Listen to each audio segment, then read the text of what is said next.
morning and welcome to Trading with Larry. Larry Benedict, joined by Eric Shamilov. Good morning, Eric.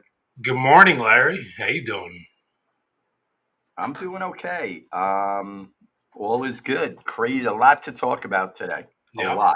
Um, you know, you have Warsh basically reported by the FT that he wants to raise rates hard. I don't know. You know, I don't honestly know what is going on. Honestly, do not. So, it's The rate situation is strange because since the Fed meeting, you have the 2-year yield falling, the back end of the curve steady to rising. So you have a steepening of the curve, which is dovish for the rate outlook. Um, mm, Odds for September rate hike have actually fallen since the Fed meeting. So what do you make of all this? fallen to what? 58%. It was as high as 58%. like 80 or something, 75. Yeah. Um, so where is it now? 58%. The odds have fallen. So the market is like, the bond market is positioning where maybe we don't get rate cuts. I'm hearing things like ideas like he's just going to reduce the balance sheet and then say something like, well, this is tantamount to raising rates, meaning reducing the balance sheet. That's an idea floating around there. What do you make of the 2-year yield just dropping ever since the Fed meeting? I don't make a lot. I think, they could change that in a day or two. It's funny, like I was thinking on the way in today, I have, a bunch of stuff I look at. 80 out of 85 things are extremely negative. And the market has exploded off the bottom and is sitting at all-time highs. I mean, literally. I mean, we could go over them one by one. Let's talk about Jamie Dimon. Okay. Guy runs the biggest bank in the world. Okay. The guy is saying listen, he sees customers better than anyone. He's saying there's massive leverage in hedge funds, massive customer leverage. He's not even counting all the leverage in all these ETFs and all these other products. It's massive. Okay. And that's what gets me leery for the crash that I think is going to eventually come. Well, in a Just situation like that, wouldn't we need the Fed to start raising rates to prick that bubble with margin? um, maybe. I mean, again, I'm not, you know, I'm not thinking the Fed doesn't raise really margin rates. The banks do. But you know, I I'm just I'm lost. Okay. Let's go back like a week. Just 1 week. It's literally been 1 week since Ken pulled off the biggest grift in American history. That's Okay. right. All right. So it's Top been down. a week. The Nasdaq futures were trading at 27,200. Okay. They're still, first of all, the Nasdaq futures from yesterday to today are down 600 points from the highs. 600 points. They take out another 600 and we're in the middle of the range, right? And heading back lower. The one that's mystifying is the S&P. The S&P feels rigged. Okay, it just feels like it's a utility. I talk about it all the time. Other than the down day of the Fed where it went down 130, it hasn't had a down day in weeks. Literally weeks. Go, you could pull it up. Weeks, like literally weeks. And like today, it potentially Nasdaq could fall 400, 500 points today and the S&P will be down 5, so Yeah, S&P is at an interesting technical spot. This is a Bollinger Band. I thought this was a interesting chart. First time in basically years where the S&P 500 daily chart crossed the Bollinger Band to the upside, and that happened a couple of days ago. So yeah, uh, pretty pretty extended move in a very short amount of time for sure. So then you ask yourself this question. So as traders today, this is what we have to assess. Okay, we assess S&P's up 7, Nasdaq's down 200, right? So Nasdaq's down 7. The spread's out 75 basis points. Does this go all day long, or does it reverse? And then all of a sudden, when the Nasdaq's down 300, it stops going down and the SPU goes down? Or is this a day where the Nasdaq comes back 100 points and the SPU's up 30? That's the question today. But looking externally at the clues, you have bond down 9, 10 years getting hit down 6, right? Yields are creeping back to 470. The high of the move is like right in 473, 475. I think it goes higher. And at what point does that impact the market? Then all of a sudden, Trump and I was going to call him Mnuchin, but it's not Mnuchin, it's Besant. Um, you know, are coming out like trying to pump the market about a deal, which we've had 1,000 deals, and Iran again said they're not talking to us. So I don't, they did a deal with Oman, okay, or whatever, but they're not really talking to us. And dude, the real fact of the fact is we killed their supreme god. We literally killed their god. How are they ever gonna like us? I mean, what? Oh yeah, come over for dinner. You killed my father. I mean, come on. We killed their supreme god, a guy that to them is a legend. Okay, this is never It's going to funny happen. when you say that. It just reminds me of that movie 300, where the Persian emperor is treated as a god. But go on. That's neither here nor there. Did you No, buy but I'm oil? saying I just want to know. Did you buy oil yesterday? no. Okay. I did not. I You did don't not. think this is a nice level here? I think this is a very news related product. I am not sure. I'm not sure. I'm long. I'm long at these. Whatever. It's good trading. It's good trading. But what I'm looking at, I'm just looking at just so many things. Like the Nasdaq is 7.5% from the low. The S&P, forget the low, is at an all time high. Basically, I mean, it's crazy town. And we talked a little bit about it yesterday. The analysts, not the analyst, one analyst is like 8,000.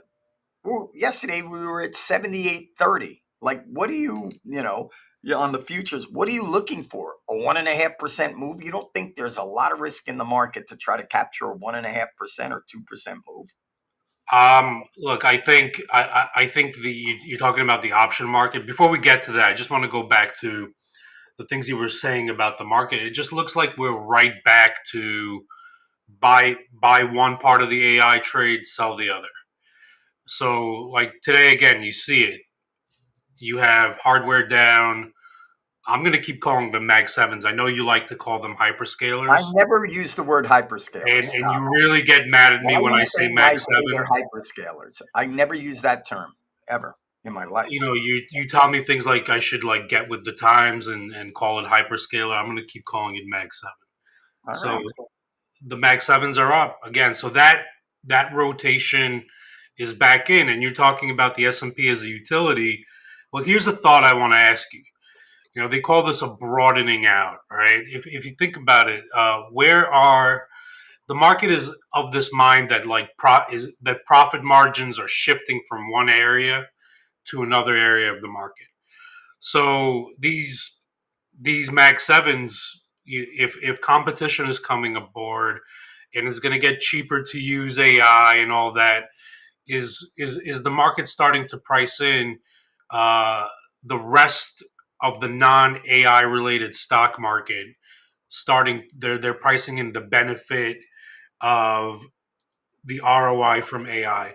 That's a thought. I'm not buying that, but I think it's a thought out there in the market. And just wanted to get your thoughts whether this is something that's driving this broadening out and making the S&P like a utility. I think the S&P is a utility because it's a hideout for people. Everybody's hidden in the S&P, Yeah, I agree with that a little bit more. Than and and the Nasdaq is like the heroin trade, going up and down. Like Nasdaq could be down 350 and the S&P could be flat. That's how crazy this is. And then tomorrow the Nasdaq will explode and the S&P will go down or stay flat.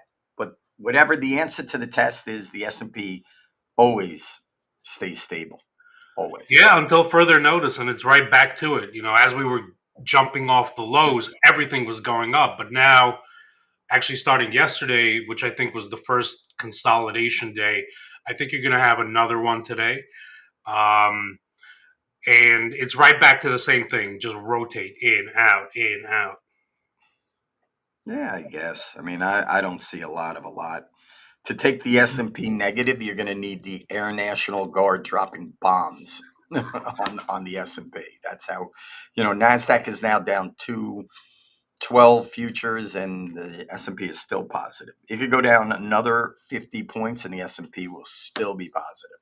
I mean, they will unroll that at some point, but this is the trade. We're back to this. It's crazy. But here's the interesting. The volatility has been much lower. Yesterday it was lower. You wake up this morning, it's lower. But what I'm noticing, especially yesterday, It's I interesting. Timeout before you get to that. It's interesting that you say that because S&P, you're saying the vol is lower, but it isn't. Actually, I'm looking at the VIX and it's up today decently. So I don't. It's still I'm under looking at the view. 16. Where's the VIX right now? What do you? Let me take a look The at. Are cash you VIX looking at is the cash the VIX? cash VIX is up 1%, basically. Nothing, but whatever. What I'm saying is, it's funny when we're going ballistic, that thing is going down, but the actual implied daily vol is exploding, right? And now the backdated VIX is going up as there's nothing going on in the market, right? Exactly, but here's where I think we take advantage of it. There's the premium. Like if you yesterday, if you were looking at the premium 70 points out, like on a 1 DT, even a 2 DT, also the Mhm. premiums are fat, like 70, 80 points out of the money on both sides. And if we're consolidating here, like my positioning coming into today is massive iron condors for today and for tomorrow. But the ones for tomorrow, I'm going to be taking off right at the open because they basically did their job, which is you know positioned for consolidation because we're going to have a big jobs report on Friday. Oh, you think it's big? They're all big and extremely important. Oh yeah. Oh yeah. How long after the jobs number does anyone even know what it is or care? 5 seconds? Say 2 hours. 2 hours 2 hours, I'm gonna say you're way high. I'm saying 5 minutes. Okay, nobody cares. Okay, let's say the job number shows job creation. What are you gonna do? You have no idea. You're just gonna do whatever the computer does. Okay, if they show job loss, is that good or bad? If they show job gain, is it good or bad? I don't think the jobs numbers mean one thing. I'll tell you what does mean something is the inflation numbers. That means something. Those are the numbers they're looking at because this guy, listen, I'm telling you what I know. This guy knows we're in a bubble. He knows this is crazy. He knows we're at massive exposure and he knows he needs to raise rates. So that's all you need to know. He is going to raise rates. They are going to raise rates. They're in that meeting. They were in the last meeting screaming to raise rates. And the old men, Jerome Powell and his team, wouldn't do it. Okay. But they know they need to raise rates, Eric. It's a fact. Fact. So, you know, it's we're in a we're you know anyway, we got a couple of I know questions. what you're laughing at.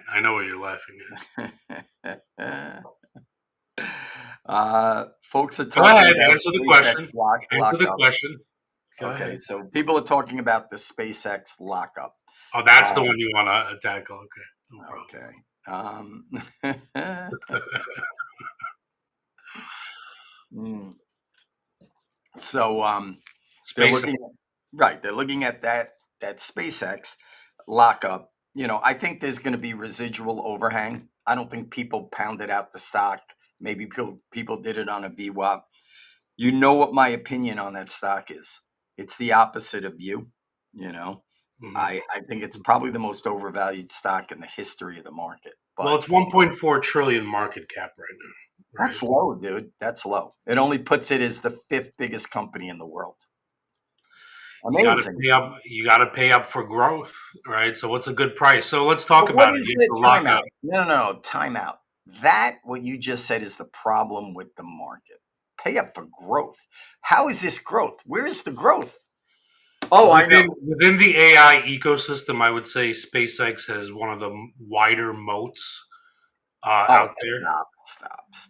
Okay, stop. listen. All right. Listen, have you been reading about this crazy thing with Claude? How it like faked out fake people and it did this and it hacked itself. I mean, come on, dude. This stuff is so dangerous and so crazy that there's nothing anyone can say. This is, and then you know what? Did you see on the tape what Google did today? No. Of course you did. They raised in a bond another 25 billion. You know how fast they're going to run through 25 billion in a Yeah, week? they. In a week.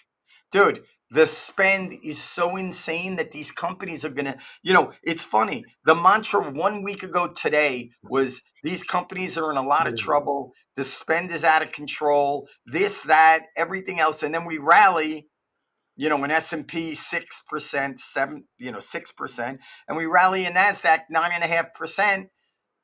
And nobody's talking about anything, Eric. So it's really just price. So as long as the price is here, no one's talking about it. But a week ago today, everyone was talking about, holy cow, these companies are in so much trouble. They've raised too much money. The CapEx spend is too much. And then a week later, it's a zero, right? Well, everybody knows that it's a race to the bottom when it comes to the hyperscalers. It's just a Mhm. race to the bottom. That's why they're. That's why you see Google. In the past, they were not. Their whole capital stack was completely different. They were they were operating on free cash flow. Now they're now they're borrowing like crazy.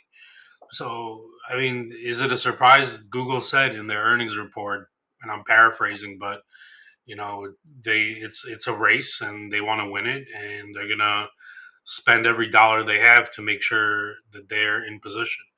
I just want to get back to SpaceX. So here's everybody knows we have the lockup period, and the lockup period goes off, comes Mhm. off, and Mhm. it's supposed to be bearish, right? All the insiders are supposed to sell, so that's bearish. Everybody knows that In what? in SpaceX, right? They just You had know their what? earnings report. The lockup is. I think you're going to have insider selling, obviously, but listen, So what if it doesn't fall here? Does that mean that this idea is Eric, either A, honestly, played out, honestly, B, priced in, or C, honestly, it's the most overvalued company I've ever seen in my okay, 40 but years. as a trade, right? The fact that everybody was looking for this lockup period. Well, If then you should buy it. The stock's flat on the day. well, I don't. I think we. I'm look. I'm still looking at it. Like I'm looking Well, for. why? Let me ask you this. The lockup has expired. Doesn't mean you punt it out the first day. Some people might wait 3 days to see what happens. Some people might sell on the Exactly. first day. That's why I'm not moving right now. I'm just watching. There's an overhang of stock. Okay. Whatever. I mean, listen, it's a good trading stock for sure. Right. Okay. For sure. It's a good trading stock. So, that being said, you can trade it, right? Right. So as a trade, I would say if it starts going up, like you said, maybe 3 days, like into next week, it starts going up, then I got to think that this idea of the lockup is just either A, priced in, or people are misunderstanding it. Because we should see prices just collapsing pretty soon, right? If the idea of the insiders just dumping all their stock when they can. And if it's not happening, then the market is wrong. Yeah, possible. You want to get to the next question? Oh boy, what is it? Larry, how do you keep looking younger and younger? A lot of Botox. No, I'm only kidding. I've never done that. Good for you.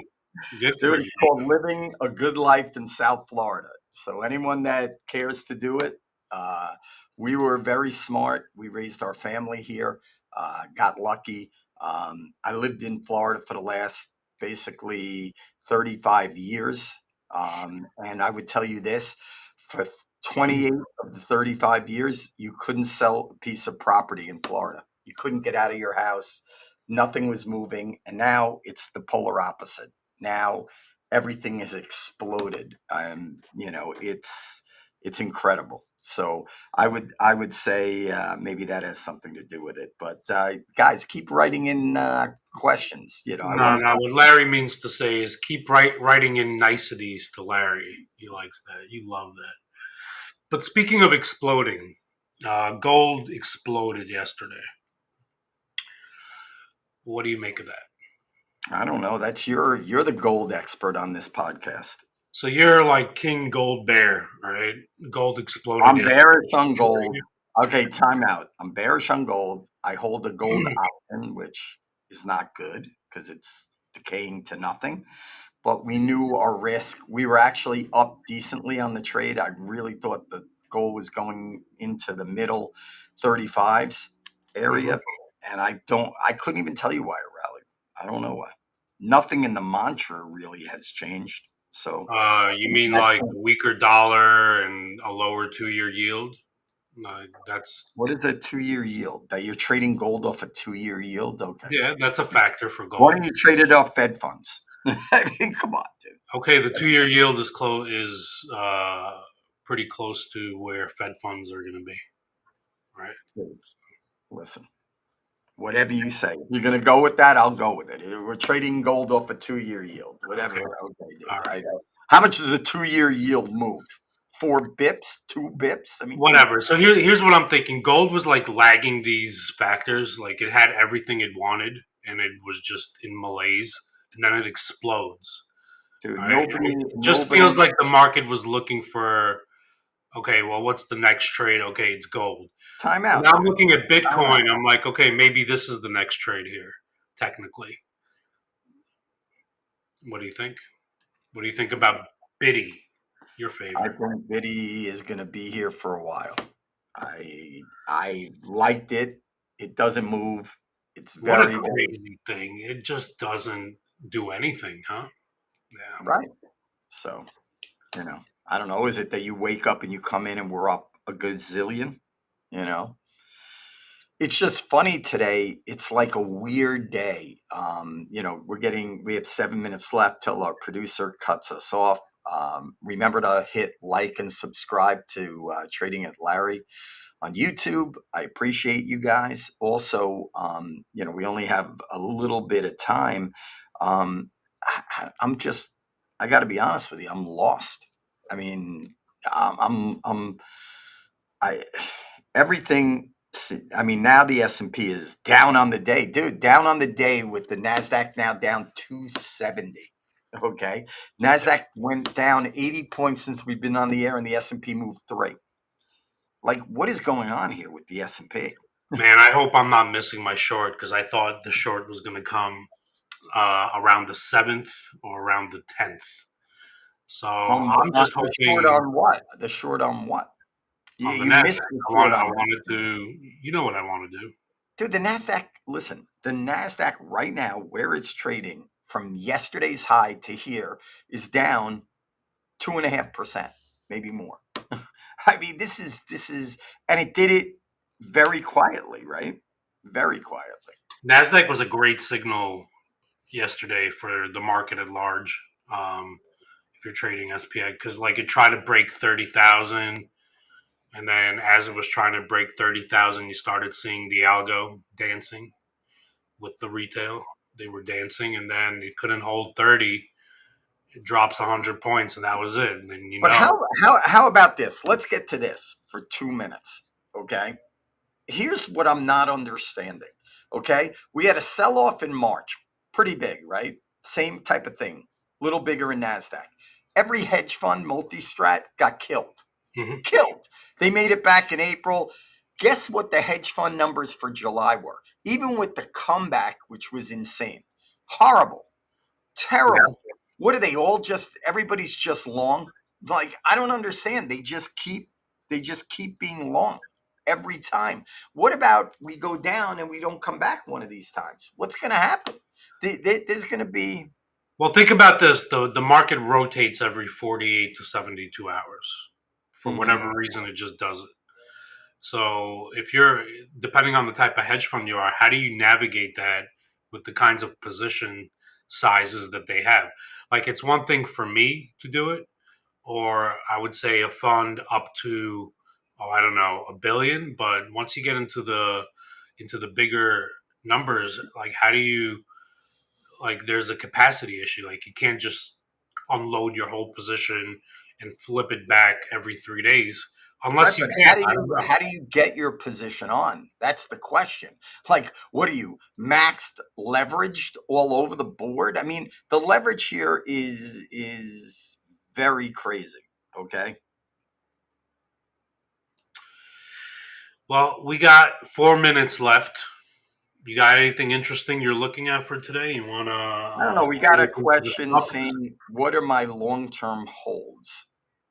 Right now in the market, I don't really feel comfortable with very much of anything. Okay, I always like Boeing. I think that's a safe stock to own.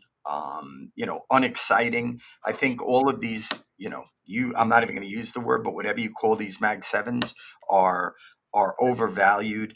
I think. Listen, I don't think the story has been written on the year yet. Okay. And that's pretty crazy coming into the beginning of August. Okay. Yeah, With with the that's a great markets up, point. 15 or 16 in NASDAQ, 12 and a half in SPU. I don't think, I don't think the story's been written. Yeah, And I think the volatility that we're going to see moving forward is going to be very high. Okay. We're not getting out of this year without it. And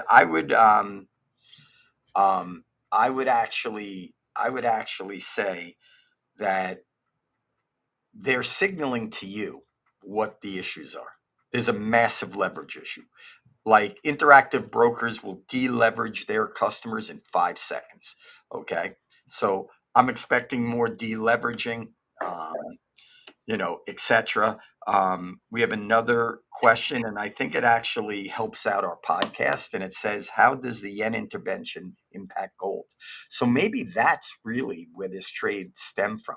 The fact that the Fed stepped in and helped the Bank of Japan, which hasn't happened since the 90s. Okay. Um, and it's pretty crazy. but Pretty. look where the yen is now. You can see they're just trying to buy it up again. That's after a dual intervention, U.S. plus Japan, and Well, they're where is the yen? 158? I mean, yeah 158. yeah, so they're not really, dude, that thing was 164. They blipped it down. We had that position correctly. And our subscribers to our OFX product, our currency trading wizard, made a lot of money on it. We got lucky that double intervention happened. We sat in that trade for a bit, but that trade worked really, really well. But we have 1 minute to wrap. So my thing today is um, watch the markets, look for the unwind where they're going to buy Nasdaq and not buy the S&P at some point. The S&P, they've got they've it's back up on the day. Dude, I mean, look at these markets. You got Nasdaq down 260 and the S&P green. I mean, there's a lot of craziness going on, no? 100%. So, you know, and All that's right. it. You have a Um, good day, Larry. I wish you a Well, lot listen, of luck. it's actually, you're probably going to miss me because this is it for the podcast for the week. Tomorrow is my AMA. Please write in to feedback at the opportunistic trader with your questions. And I will get to everybody. Again, I appreciate everybody for watching, and you have a good weekend and good luck today. Peace.